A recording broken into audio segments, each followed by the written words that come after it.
Bolehkah memakai tangkal dan azimat? Ini pun juga satu soalan yang penting. Soalan penting. Abdullah bin Mas'ud tadi, kan kita sebut Abdullah bin Mas'ud yang cakapnya akan dibikin ataupun katanya akan dikota, kan. Abdullah bin Mas'ud satu hari dengan salah seorang isteri dia lah mungkin, kan. Dia masuk, dia tengok isteri dia pakai tangkal. Isteri Abdullah bin Mas'ud pakai tangkal. Sahabat Nabi yang begitu hebat ni, maka dia kata, cabut tangkal ni. Kalau mati kau takkan selamat. Isteri dia kata, wahai suamiku, saya sakit perut, jumpa dengan bomoh Yahudi. Kita ada bomoh, jauh sikit. Kalau kat sana ada bomoh Siam, kan. Sini tak tahu bomoh apa ada sini. Yang pentingnya ialah saya jumpa dengan bomoh Yahudi. Dia bagi tangkal ni, pakai tak sakit perut. Kalau buka sakit, tu yang saya pakai tu. Ni perubatan, bukannya tak ada percaya kan, perubatan, kan. Jadi tengok Abdullah bin Mas'ud kata apa? Abdullah bin Mas'ud mengatakan itu adalah daripada syaitan. Okay, bila kamu pakai, syaitan tak kacau. Bila kamu buka, syaitan dia sebut pukul ataupun sepak perut kamu. Jadi sahabat bila cakap benda ni, dia bukan cakap macam kita cakap, kita tak ada dalil, tak. Mereka cakap tu adalah daripada apa yang mereka ambil daripada Nabi SAW. Jadi pakai tangkal, pakai azimat bukan daripada sunnah Nabi SAW. Kita diajar bila berhadapan dengan jin, khususnya hantu lah, kita sebut hantu, jin, syaitan dan sebagainya. Caranya ialah dengan minta pertolongan dengan daripada siapa? Daripada Allah Subhanahu wa taala. Saya jalan dekat Mekah, Madinah, kan. Saya tak rasa takut. Jalan kat Riyadh, Jeddah, tak rasa takut. Tapi kadang-kadang jalan dekat kampung-kampung dekat Malaysia khususnya, rasa takut. Kenapa? Kenapa? Kerana sana tak diajar takut jin, takut apa? Takut hantu. Sini sebahagian ibu bapa ajar, kalau nak keluar jangan keluar, ada hantu. Kan, nampak tak? Jadi budak tu daripada kecil lagi dia dah takut hantu, takut hantu, takut hantu. Sepatutnya jangan takutkan hantu tu macam takut yang sekarang ni ataupun sebelum ni orang buat, kan. Kita takutkan dia terhadap was-was syaitan dia, tapi bukan takut dia melebihi takut Allah Subhanahu Wa Taala. Okey. Jadi tinggalkan tangkal, tinggalkan azimat. Yang kita boleh buat ialah kita sentiasa perisaikan diri kita, dindingkan diri kita dengan azkar, zikir-zikir. Sebab tu Nabi banyak berzikir. Waktu pagi paling kurang baca ayat kursi sekali. Petang, pagi sebelum terbit matahari, selepas terbitnya waktu subuh sampai matahari, baca ayat kursi. Paling kurang, saya bagi paling kurang ayat kursi. Saya rasa ayat kursi pun semua orang hafal. Okey. Kalau tak juga bacakan qul huwallahu ahad, qul a'udzu birabbil falaq, qul a'udzu birabbin nas. Kan? 3 kan? Okey. Kemudian begitu juga di waktu petang, lepas asar, sebelum terbenam matahari. Dan waktu yang ketiga sebelum tidur. Paling kurang ayat kursi ni memang wajib hafal. Okey, paling kurang 3 tempat ni. Okay, kalau nak tambah lagi pergi mana-mana, ayat kursi juga antara yang boleh menjadi pendinding kita. Allah akan bantu kita. Okey. Kalau diserang juga, katalah diserang. Kan kita dah baca apa semua tapi diserang jin juga. Jin yang syaitan yang jahat ni, kan. Antara cara nak lawan ialah dengan azan. Azan, dan saya rasa azan bukan orang Islam yang hafal, orang kafir kat Malaysia pun dah terlalu dengar. Dia hafal azan tu. So bacakan azan. Okey, azan tu akan menghalau syaitan juga. Okey. Yang pentingnya yang mungkin kita kena letakkan di sini, jangan didik anak kita, jangan didik diri kita takut syaitan. Inna kaidash syaitani kana dha'ifa. Sesungguhnya tipu daya syaitan itu lemah. Kata ustaz, lemah macam mana? Dia habis gegar rumah saya, dia kacau rumah saya. Tipu hela syaitan lemah sekiranya kita kuat. Tapi kalau kita tak kuat, siapa dia lemah, dia tak kuat.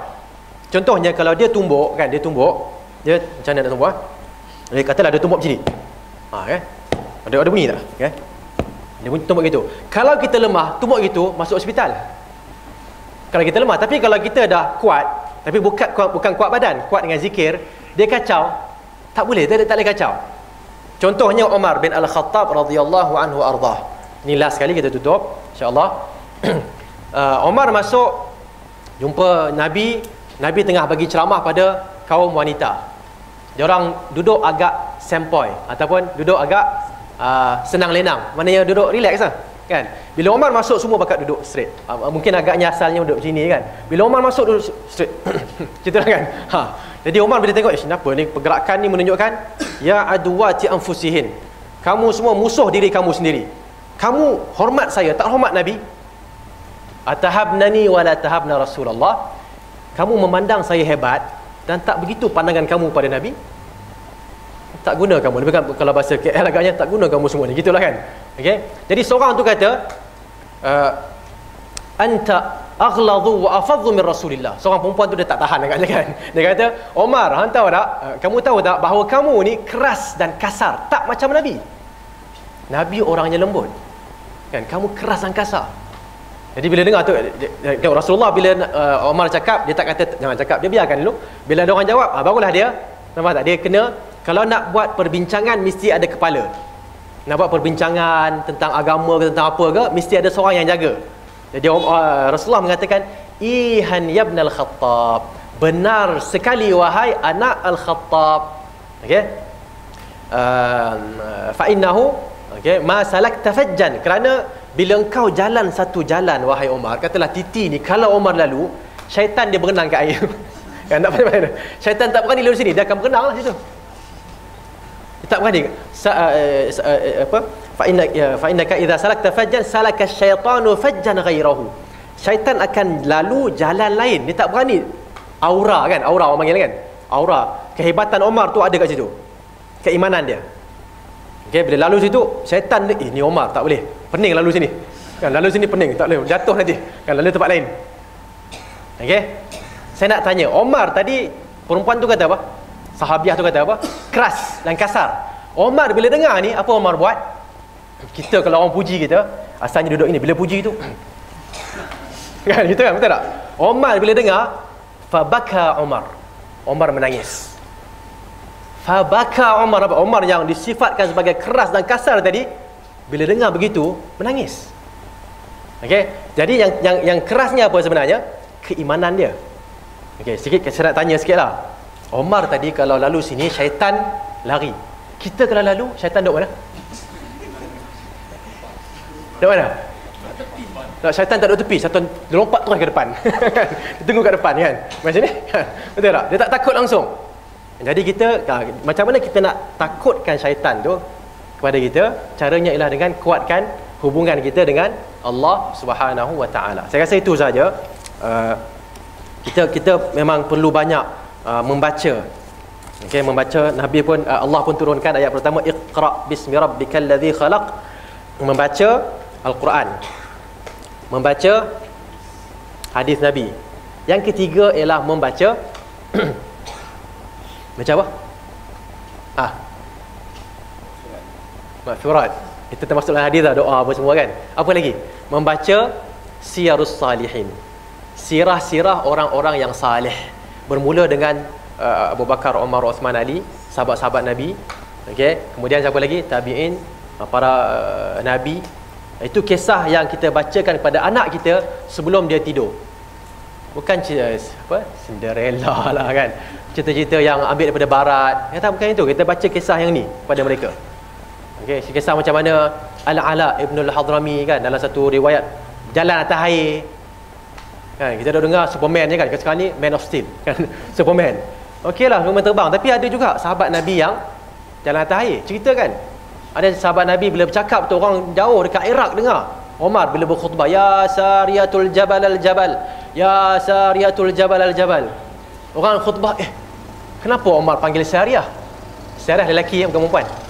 Wahai Sariyah, berlindung dengan bukit. Wahai Sariyah, berlindung dengan bukit. Ni tengah khutbah ni, dekat mana? Dekat Madinah. Sariyah dekat Iraq lebih kurang, kawasan sana. Tengah perang kat sana. Omar turun, sahabat tanya, wahai Amirul Mukminin, kenapa sebut ya Sariyatul Jabal? Omar kata, aku sebut apa? Aku tak sebut apa. Tak perasan. Dia tak perasan. Tapi Allah kan, Allah menjadikan lisannya bercakap begitu. Dan Syariah masa kat sana, perang kat sana tu live. Kita katakan live broadcasting kan live. Dia dengar Umar cakap begitu. Okey, naik bukit. Naik bukit, menang. Cuba bayangkan. Kisah ni kalau ceritakan pada sahabat kita, pada anak-anak kita, dia tahu ada kehebatan dalam Islam. Tapi nak dapat kehebatan tu bukannya okey dia pun praktis bila nak bercakap, dia bukan. Nak dapat kehebatan Umar, jangan pergi praktis naik bukit, turun bukit, bukan itu. Nak dapat kehebatan Umar, caranya kuatkan iman. Nak kuatkan iman daripada basic sekali, iaitu mal Islam, mal iman, akhbirni anil Islam, akhbirni anil iman. Ceritakan tentang Islam, ceritakan kepada saya tentang iman, tentang ihsan, tentang hari kiamat.